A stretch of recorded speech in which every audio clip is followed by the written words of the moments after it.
Hi there, welcome to my channel. This video is a part of my series on studying personality types for high performance. A quick introduction about me. I'm Purva Hulike and I work as a high performance coach helping business owners and entrepreneurs get things done faster with less stress.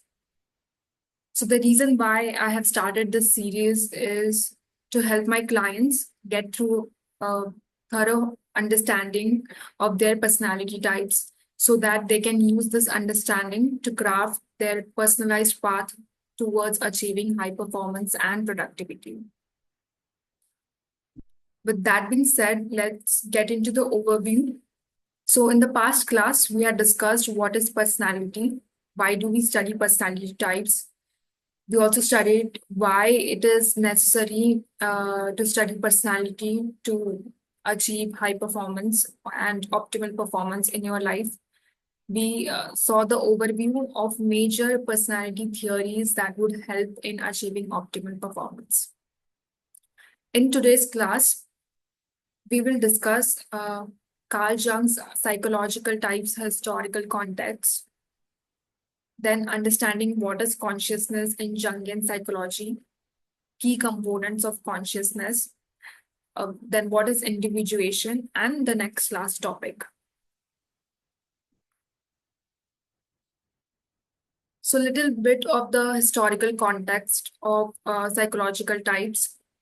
So, there was a Swiss psychiatrist named as Carl Jung who introduced this idea of psychological types in 1921 to explain why people think, feel, and make decisions in different ways.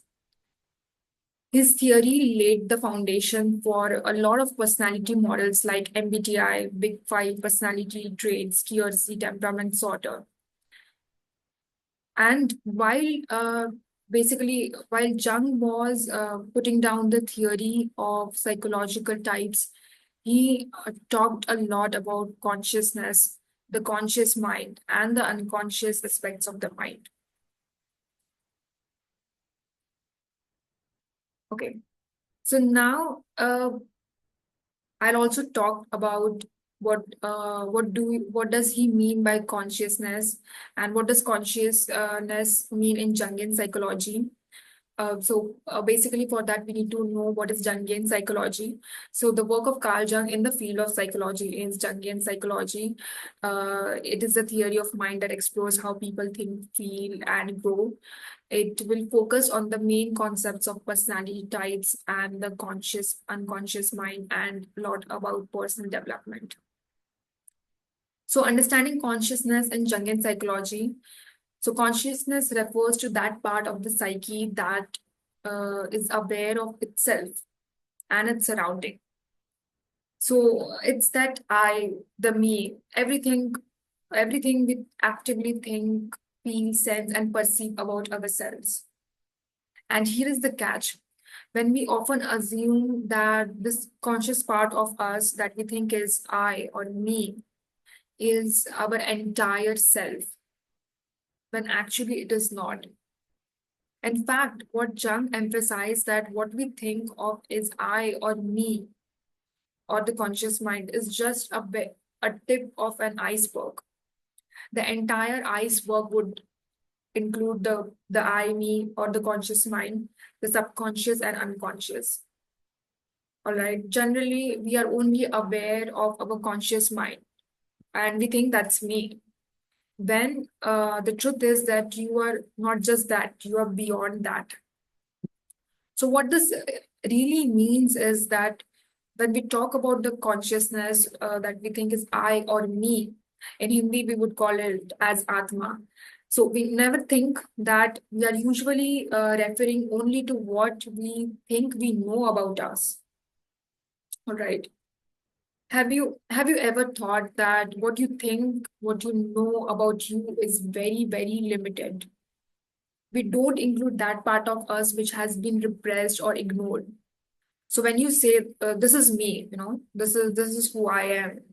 I'm Purva. I'm an introvert. I like to read books.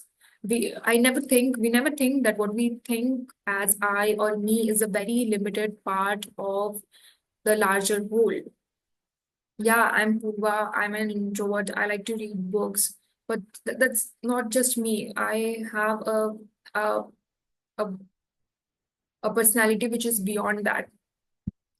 So generally, when we talk about the conscious mind or the I or me, we are only attached and aware of our conscious mind, and we think, okay, that's me, that's my atma, that's my consciousness, but that's wrong.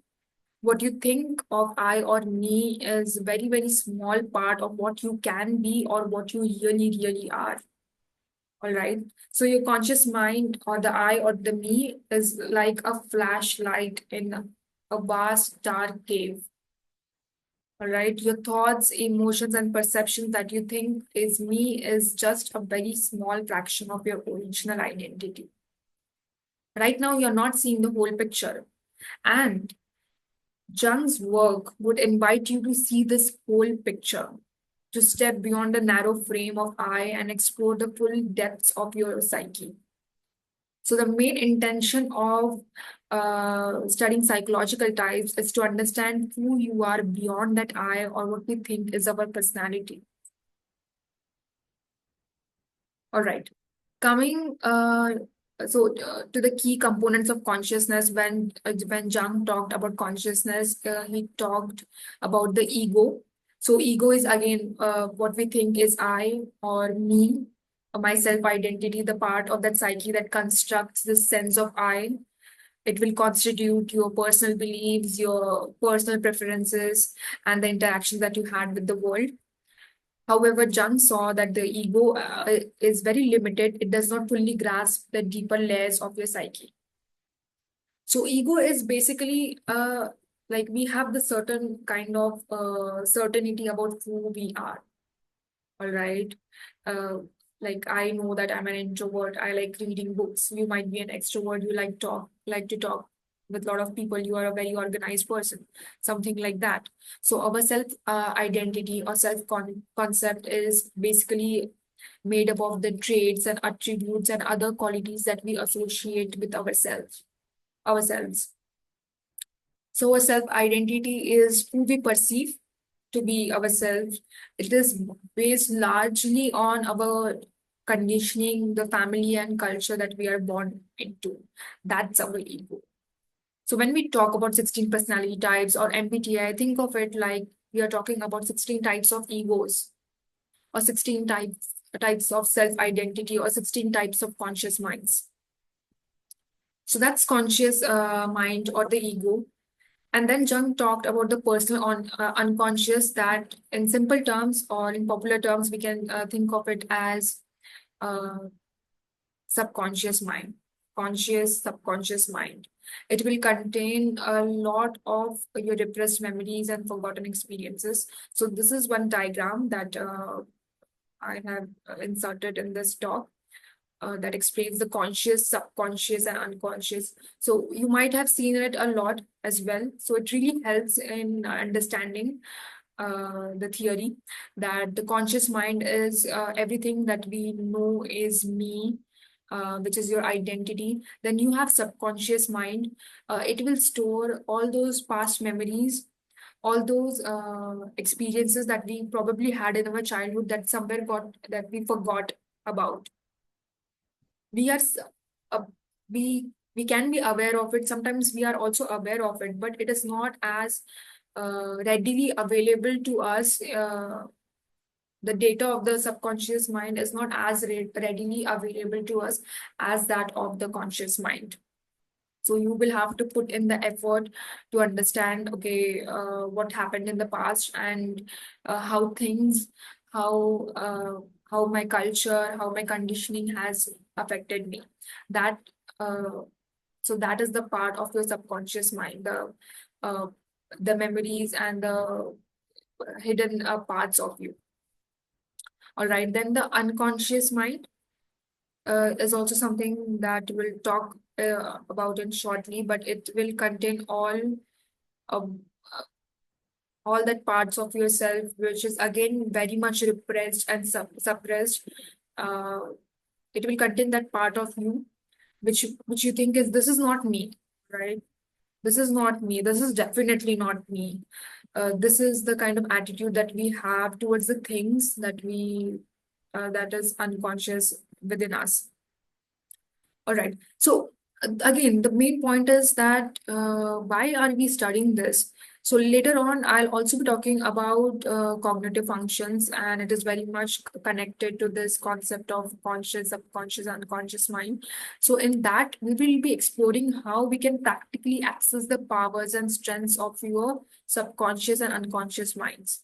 So it's not going to be a mindset fluff stuff. It's a very highly practical way to realizing your highest potential.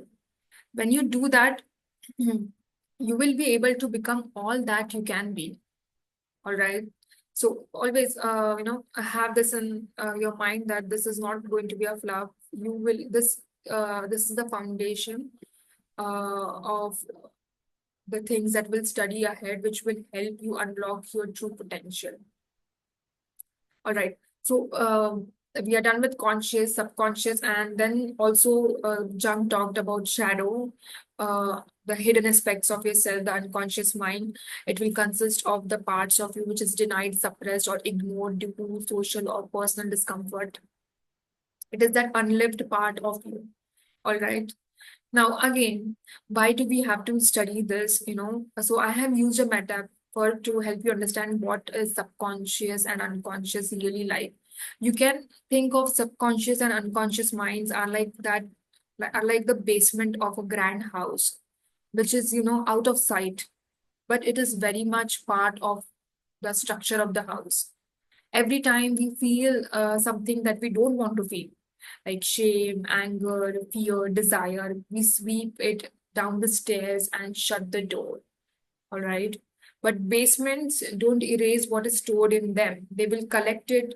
The material in them will grow heavy and it does not have any ventilation, so the rot will begin there.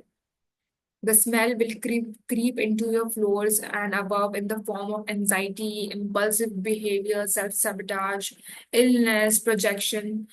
Some behaviors would include like procrastination, avoidance, and it will manifest in the form of negative patterns like attracting the same toxic relationships, struggling with money, feeling stuck, or emotional triggers like overreacting, feeling irrationally upset about certain situations, or projecting, like seeing in some others what you refuse to acknowledge in yourself. So all of that will soon is a result of denying and suppressing uh, things within us. Which should be actually brought into our conscious awareness so that we can deal with them, so that the rotting stops, so that the smell does not creep into the floors above. All right. So when you try to suppress and repress, eventually the pressure would build and the buried things start to demand your attention through dreams, through breakdowns or sudden outbursts or triggers. That's the psyche's way of saying you need to clean the storeroom. You need to clean the basement. All right. So personal growth or healing will begin when we open the door, switch on the light, and get curious rather than judgmental about what's inside. It's not judging the mess, all right. It's about understanding, integrating it, and reclaiming the lost parts of ourselves. And it is in this process, as we start integrating the shadow, we realize and manifest our highest potential. We live optimally, we achieve high performance. All right. So that are the key components of consciousness. And Jung also talked about individuation. So in very simple terms, what is individuation is first you understand what your personality is. All right, we do this through MBTI Enneagram. And when you understand what your personality is, you will consciously break it and become what you are truly meant for, right?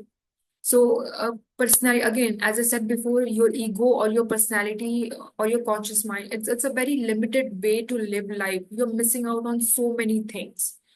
So, a personality is again nothing but a set of deep beliefs that are deeply integrated from our childhood conditioning and social influence. which is translated into specific traits, behaviors, and characteristics. And everybody has unique beliefs and they are translated into unique personalities. So we have 16 personalities.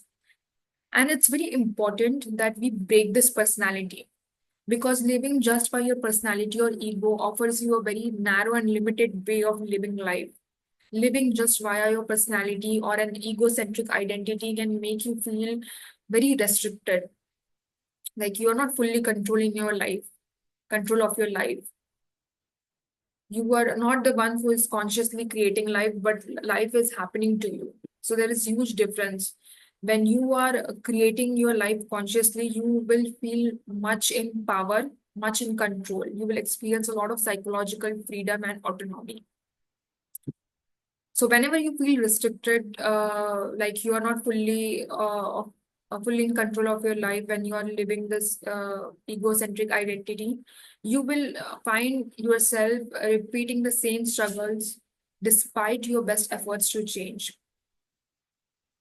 All right. So the key to expanding beyond these limitations of the ego is not through fluffy techniques like positive thinking, visualizing success, or affirmations. All right. It requires practical awareness of the programming of your mind or your psyche, so that when you understand the programming, it's very easy to break free from those limiting patterns. So you must have heard the quote, if you keep doing the same thing, you will get the same results. So if you keep behaving as per the demands of your personality, you are going to attract the same things in your life. So it's very important to break your personality. First, understand, break your personality so that you can invite new opportunities, new experiences, and new growth in your life. All right. So if you want to live a life you never lived, you have to do something you never did, or you are doing it in first place. All right, aka face the shadow. All right. So individuation is what which will help you become all that you can be and help you accomplish your highest potential. At the very core, individuation involves understanding that you are more than just your thoughts, emotions, or societal roles. Realize that you aren't your personality, you are beyond that. It will help you break free from a lot of limiting beliefs, fears, and false identities that has been imposed to you by society or past experiences or childhood conditioning. So it's not merely about self improvement or eliminating flaws, all right? It's about accepting and integrating all the parts of yourself, even those that you are uncomfortable or repressed, and outgrow them.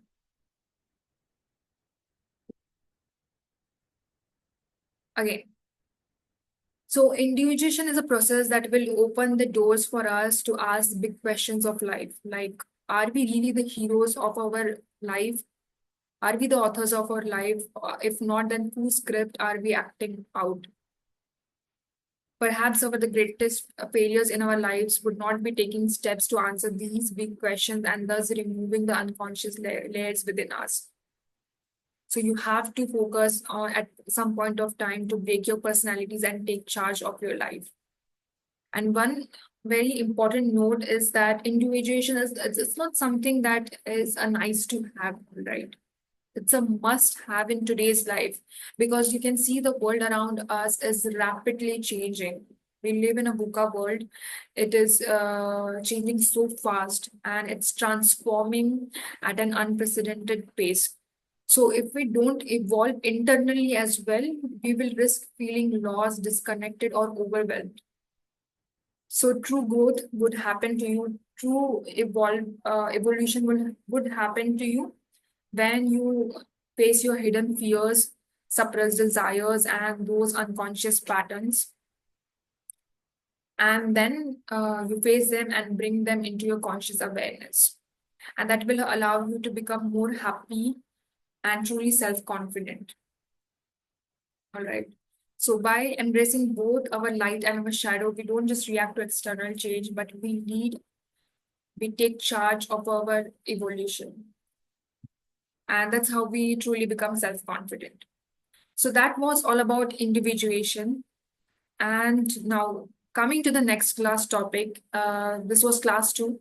And in the next class, we will be talking about what are what are attitudes and functions of consciousness. Jung talked about attitudes and functions. So I'll explain what exactly it is. And then we will derive the exact psychological types as described by Carl Jung. And I'll also explain why Carl Jung's theory was so groundbreaking and how it really transformed the way we understand ourselves and how personal growth can be unlocked via studying Carl Jung's theory. All right. So, with that being said, thank you so much for watching class 2. I hope this was helpful this class was helpful to you to understand why you must be studying personality types and all about the basics of Carl Jung's psychological types. So thank you for watching and see you in the next class.